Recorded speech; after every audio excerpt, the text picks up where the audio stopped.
outremernews.fr, site d'information actualisé 24 heures sur 24, 7 jours sur 7. Max Darlis et Gombo Yannick pour Outremer News Paris. Nous sommes ici au siège du Racing Club de Basse-Terre, une association omnisport, sportif et culturel. L'association est basée à Basse-Terre, en Guadeloupe, site omnisport, arts martiaux, football, fitness, zumba et yoga. Le club met à la disposition de ses pratiquants 2 dojons, dont l'un aux normes nationales et l'autre de plus petite envergure. Le Racing Club a pour projet de se déplacer en France hexagonale, plus précisément en Franche-Comté avec l'équipe de foot catégorie des U17. Le but est d'échanger avec le Racing Club de Besançon. Afin de découvrir leur organisation, Max Darlis et moi-même, nous sommes venus à la rencontre des dirigeants de l'équipe des U17 qui effectue ce voyage. Nous sommes avec Fabrice Otto, entraîneur de l'équipe senior. Monsieur Otto, vous êtes là depuis quelques années. Parlez-nous de l'équipe senior. Quel est votre classement? Alors en ce moment, l'équipe senior du Racing Club occupe la seconde place au championnat de PHR, qui est le deuxième niveau de ligue. Et pour l'instant, ça se passe plus ou moins bien. Donc on espère avoir ce résultat-là jusqu'à la fin de la saison et essayer d'intégrer la division d'honneur l'an prochain. Trouvez-vous que les jeunes de maintenant et les jeunes d'avant ont le même investissement pour le football?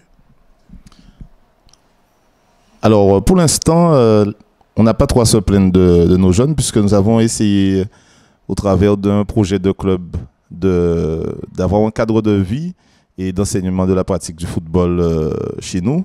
Donc, c'est vrai qu'on pourrait essayer éventuellement de comparer l'investissement des jeunes par rapport à ceux d'aujourd'hui. Mais chaque époque a, on va dire, vit son temps. Hein. Donc, pour l'instant, on est satisfait de leur implication. Et ceux qui ont une implication, justement, en fonction de leurs objectifs, eh bien, ils réussissent. Avez-vous justement un projet pédagogique? Donc, effectivement, nous avons mis en place, il y a 5 ans, un projet de club basé sur 3 valeurs, le don de soi, la formation des hommes et la culture au club, puisque nous voulions en fait pérenniser les différents adhérents à l'équipe de foot du Racing Club de Basse-Terre. Et pour cela, nous avons mis en place un projet de club qui aujourd'hui nous permet d'avoir 4 générations de joueurs formés au Racing évoluant dans l'équipe senior. Nous avons également chaque année pratiquement 99% même de réussite au bac. Et aujourd'hui, nous avons quand même un jeune issu de notre formation qui évolue en République tchèque, au Modeslav Boleslav, et d'autres qui ont déjà fait des essais non concluants au niveau pro. Mais surtout, nous avons mis l'accent sur la formation des hommes de demain et non pas la formation des footballeurs sans être un homme dans la société de demain. Le Racing Club, c'est combien de disciplines concrètement? Alors, en termes de discipline, c'est 7 disciplines qui sont au club. Donc, je pense quand même que le président sera plus à même que moi de répondre, puisque moi, quand même, ma spécialité, c'est plutôt la partie football. Mais c'est vrai que se côtoient au sein de cette grande association sportive plusieurs disciplines sportives. Et c'est très bien que vous m'ayez posé cette question-là, puisque nous avons mis en place également, dans le cadre du projet du club, une manifestation qui fédère toutes ces disciplines et qui s'appelle les TRC, les Trophées du Racing Club de Basse-Terre. Et cette discipline-là vise à récompenser les plus méritants, non pas en fonction de leur qualité, de leur potentiel technique, mais en fonction de critères qui ont été définis et communs à tous ces sports, donc notamment la fidélité, la technicité, l'implication dans la vie du club, la progression, le comportement, bien entendu, et les résultats obtenus. Pour vous, est-ce avant tout la victoire ou la formation des jeunes? Alors, la victoire par la formation, on va dire. Donc, vous avez sûrement vu à l'entrée de la salle, on va dire, la salle des trophées qui porte le nom de Yannick Darmanin-Gonfeu, et vous avez la devise du Racing qui dit que nos adversaires soient fiers de nous avoir pour vainqueurs. Donc, ça dit tout. Cyril Boudlé, 18 mars 2000. Je joue attaquant droit, enfin milieu droit. Loïc Léonis et je joue attaquant. Frézac Joao et je joue latéral droit. Gombo Luigi et je joue gardien de but. Charlotte Samuel et je joue milieu défensif. Nelfi Sébastien et je joue latéral droit. Musquet Maël, défenseur gauche. Bulto Dimitri, attaquant. Joris Tripoli, défenseur droit. Cambry Malik, défenseur central. Bundo Adam Willem, défenseur central. Vincent Midi, attaquant. Nathan Vasse, défenseur central. Ramassam Midi, attaquant. Tinval Jonas, milieu offensif. Bruno L'Ancien, éducateur. Avec nous, Bruno L'Ancien, éducateur, coordinateur du voyage à Besançon. Parlez-nous de l'organisation. Eh bien, l'organisation du voyage, on va partir avec un groupe de 26 joueurs, U17 licenciés au Racing Club de Basse-Terre, avec la responsable, Madame Merci Regina, qui va nous accompagner, et 2 parents accompagnateurs sur ce projet. On sera 4 adultes et 26 gamins qui partiront avec nous. Alors, il est mené dans quel cadre ce projet? Le projet est mené dans un cadre sportif et pédagogique qui sera organisé du 7 au 18 avril avec comme objectif d'appréhender une autre conception du football, de se redécouvrir par rapport à ce nouveau concept, en se mesurant par rapport à ce nouveau concept, de se responsabiliser aussi. Les jeunes doivent se responsabiliser, de s'épanouir et d'échanger avec l'autre et d'entretenir aussi des liens amicaux pour l'avenir. Que rapportera ce projet concrètement aux jeunes? Mais c'est un projet qui tente à mettre les jeunes en immersion au sein du BRC, du Besançon Racing Club. Et les gamins vont suivre les séances d'éducation sportive. Et en fait, ils seront en immersion et ils vont aussi, deux gamins pourront faire une détection là-bas dans le but après de retourner dans le centre de formation du Racing Club de Besançon. Est-ce que vous sentez que justement la promotion, ils sont investis par rapport à ce voyage? Oui, ils sont très investis. C'est un voyage qui est basé sur l'aspect pédagogique, l'aspect sportif, l'aspect culturel, parce qu'à Besançon, on fera toutes ces visites-là. Et les gamins, en fait, ils sont très investis parce qu'ils sont sérieux à l'entraînement, comme vous pouvez voir. Ils viennent à l'heure, ils sont ponctuels.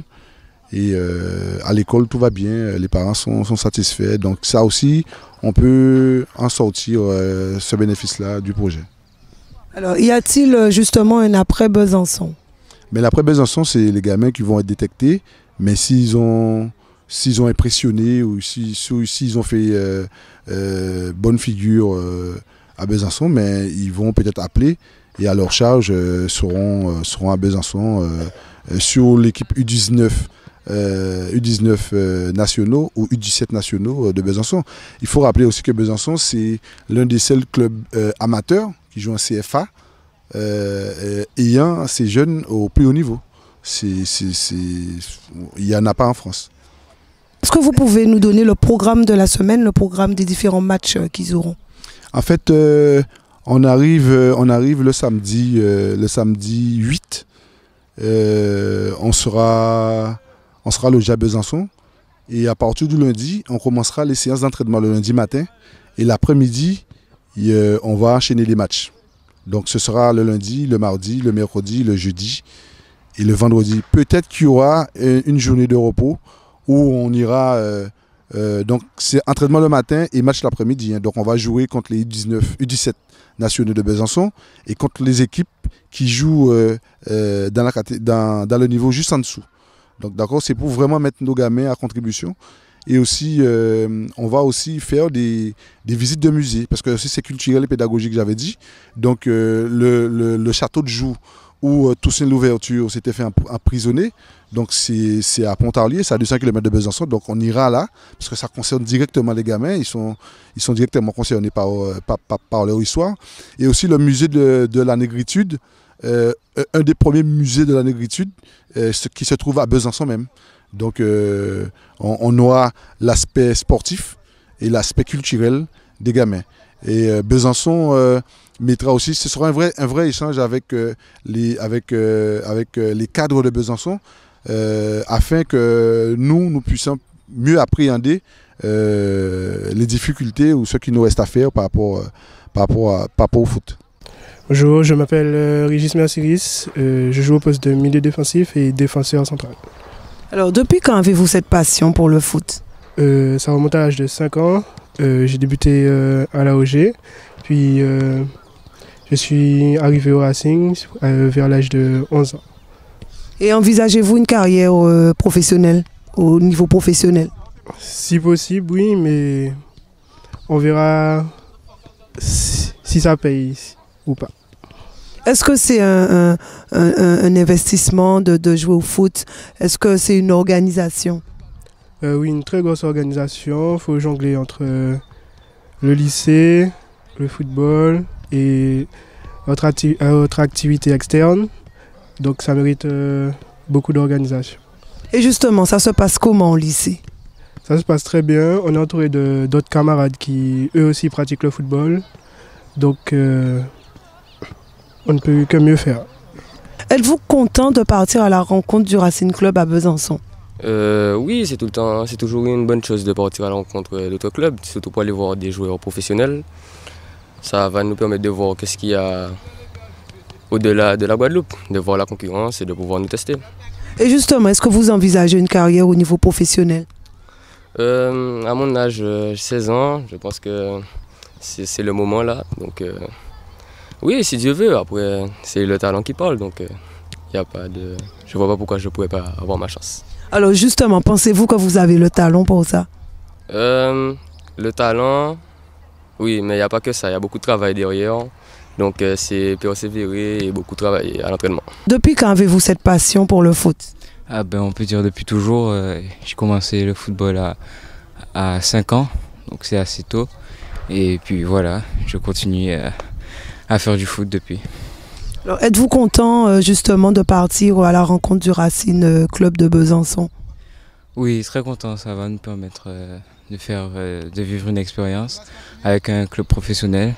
Donc c'est tout à notre avantage. Est-ce que vous arrivez à pallier entre le foot et l'école? Oui, après c'est une question d'organisation. Et oui, voilà, c'est une question d'organisation et chacun son organisation. Donc non, ce n'est pas un problème, le foot et l'école. Ça se passe bien à l'école? Oui, on peut dire que ça se passe bien. Je fais du mieux que je peux. En notre compagnie de Nimon Rose, parlez-nous du Racing Club. Le Racing Club, c'est une association qui rentre cette année dans sa 92e année d'existence. Donc c'est une des plus anciennes associations de Guadeloupe, après les cuisinières, il me semble, et la solidarité scolaire. Enfin, en tant que club sportif, association sportive, il n'y a que la solidarité scolaire de Pointe-à-Pitre, qui d'ailleurs va fêter ses 100 ans d'existence cette année, qui est plus ancienne que nous. Donc ça fait quand même un bail. Et je crois que les médias, enfin l'opinion publique n'insiste pas suffisamment sur ce type d'associations quand même qui ont traversé le temps, qui continuent à traverser le temps. Et ça démontre quelque part que nous avons des valeurs que nous défendons, que ce sont des valeurs qui se pérennisent à travers le temps et c'est une bonne chose pour nous. L'association compte combien d'adhérents pour combien de disciplines? Alors, ça dépend, hein, mais depuis que nous avons fait le choix, il y a au milieu des années 80, de supprimer les sports collectifs, puisque nous faisions tous les autres sports collectifs pour les remplacer par les arts martiaux, puisque ça devenait très coûteux pour nous, compte tenu de la conjoncture de l'époque, et ça serait encore pire actuellement, hein, puisqu'avant nous faisions aussi bien du basket que du volley, que du hand, enfin tout ce qui était discipline collective avec le football. Donc nous avons décidé de passer à autre chose et de faire des arts martiaux, en commençant par le judo. Le judo qui a commencé dans la petite salle qui est mitoyenne à alors nous nous trouvons là. Et puis par la suite, nous avons avec l'aide de la région, construit cette grande salle qui est en bas, qu'on appelle un dojo.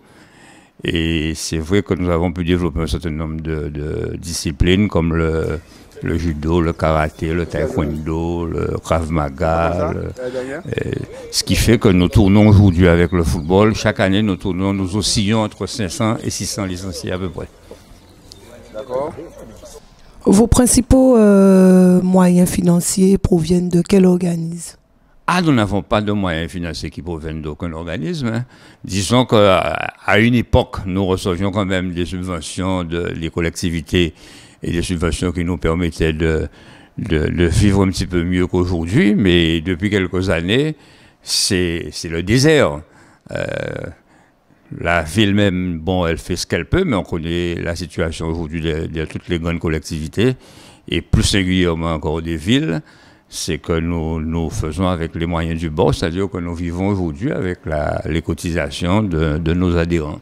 Alors, bien entendu, ça peut arriver qu'une collectivité nous aide dans un projet bien défini, mais disons que c'est très rare. Et chaque fois que dans ces 10 dernières années, chaque fois que nous avons fait appel à une collectivité pour nous aider dans un projet quelconque, il nous a toujours été répondu que les moyens n'existaient pas. Voilà. Avez-vous formé au sein du club des footballeurs qui sont aujourd'hui professionnels? Bien sûr, d'ailleurs, il y a une photo qui est juste à côté là, qui montre enfin tous les formés, peut-être c'est un grand mot, il y en a qu'on a formés, il y en a qui sont issus même, comme on dit ici, qui sont natifs natals du Racing, mais il y en a aussi qui sont passés par le Racing et qui, sur le plan international, ont réussi. Le plus récent, c'est un Argentin que nous avons fait venir ici alors qu'il n'avait que 16 ans, en la personne de Tino Costa, et qui a réussi sur le plan international, puisqu'il est passé dans un certain nombre de grands clubs européens, comme Valence, comme le Genoa, comme la Sampdoria, comme le Spartak Moscou. Et avant ça, il était passé par un certain nombre de clubs de France, notamment le Montpellier. Et c'est un garçon qui a réussi, comme nous avons aussi les frères Manguillot et M. Aucourt. M. Aucourt, pour ceux qui ne le savent pas, c'est le premier Antillais qui a signé une licence de professionnel, qui est devenu professionnel en France, et qui a même été nommé CTS de football en Gironde. D'ailleurs, l'année dernière, on a célébré sa mémoire du côté de Bordeaux, alors qu'ici, nous aurions pu éventuellement, parce que nous avions un projet avec sa fille qui vivait encore aux Antilles il y a quelque temps, qui nous avait proposé de marquer le coup par rapport à ça. Mais finalement, elle a disparu, je ne l'ai plus revue, donc on n'a pas pu réaliser ça. Mais M. Oko, qu'on appelait ici Yo-Yo, ça a été un des plus grands footballeurs de l'histoire de la Guadeloupe dans les années 50, au même titre que les deux frères Manguillot, Charlot et Jacques, qui eux avaient signé à Lyon et M. Oko avait signé à Bordeaux. Et sinon, on en a d'autres encore, comme Baltimore, comme Nelson, comme Joinville-Gianni, comme et aujourd'hui nous avons un jeune qui a été formé ici, qui est au Spartak qui est en Tchécoslovaquie, voilà. Le nom est un petit peu difficile à prononcer, c'est au Molosdav, c'est un club de Tchécoslovaquie. Il n'est pas encore professionnel, mais il a intégré depuis janvier le groupe professionnel, donc il n'a que 20 ans. Donc nous espérons pour lui qu'il pourra faire une carrière intéressante aussi sur le plan européen. Alors justement, est-ce que vous avez un suivi sur vos joueurs, qu'ils soient professionnels ou pas, par la suite? Bien sûr, nous gardons toujours d'excellentes relations, pas seulement avec les professionnels, avec tous les gens qui passent au Racing. Le Racing a quand même la vocation d'être un club très familial. Donc c'est vrai que quelqu'un qui passe au Racing ne peut pas ne pas garder en lui quelque part quelque chose de Racingman, comme on dit. Donc en 92 ans d'existence, bien entendu, il y a des générations qui sont passées, puisqu'aujourd'hui, nous subissons ça. Hein. Chaque année, on a au moins, en moyenne, on a au moins 5 gens du Racing qui disparaissent. Parce que compte tenu de l'âge que nous avons aujourd'hui, il y a des générations qui s'en vont. Mais au niveau même de la jeunesse actuelle, et ceux qui sont un petit peu moins jeunes et qui sont passés au Racing il y a quelques années de ça, toutes ces personnes-là, à un moment donné, ils ont toujours un moment où ils pensent au Racing, où ils nous rencontrent. Moi, ça fait 42 ans que je suis au Racing sans interruption comme dirigeant. Donc j'ai vu des générations passer, mais je n'ai jamais connu qu'on ait eu un quelconque problème avec un sportif qui soit passé chez nous. C'est-à-dire qu'un sportif, quand il va nous rencontrer dans la rue ou ailleurs, où on ne sera pas content de se revoir, où on ne parlera pas du Racing. Voilà. Alors, en 42 ans en tant que dirigeant, est-ce que justement vous trouvez que les jeunes s'investissent plus aujourd'hui que les jeunes d'avant? Moi, j'aime pas trop les conflits de génération, mais bon, disons que c'est différent, hein, moi, parce que moi, ce que j'ai connu enfin, dans mes premières années au Racing en tant que dirigeant, ce qui existe aujourd'hui, déjà, je vous ai dit que la configuration sportive est différente, puisqu'aujourd'hui, nous le faisons, comme sport collectif, nous ne faisons que le football. Il y a 40 ans de ça, nous ne faisions que des sports collectifs. Il n'y avait pas de sport individuel ici, mis à part l'athlétisme et la natation que nous pratiquions aussi à cette époque-là. Maintenant, les jeunes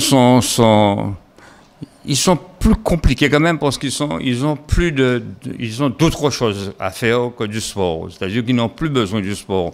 Il y a 30 ans de ça, 20 ans de ça, car même un jeune avait besoin de faire du sport.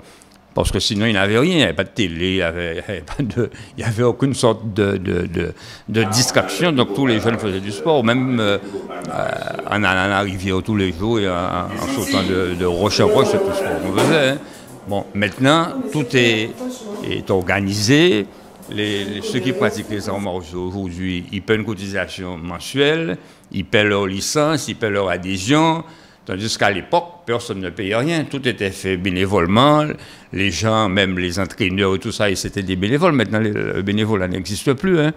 Il n'y a que des gens comme moi et comme d'autres, enfin le si peu qui restent, qui fonctionnent dans une association bénévolement. Moi, ça fait 11 ans que j'ai arrêté mes activités professionnelles, mais je suis ici tous les jours.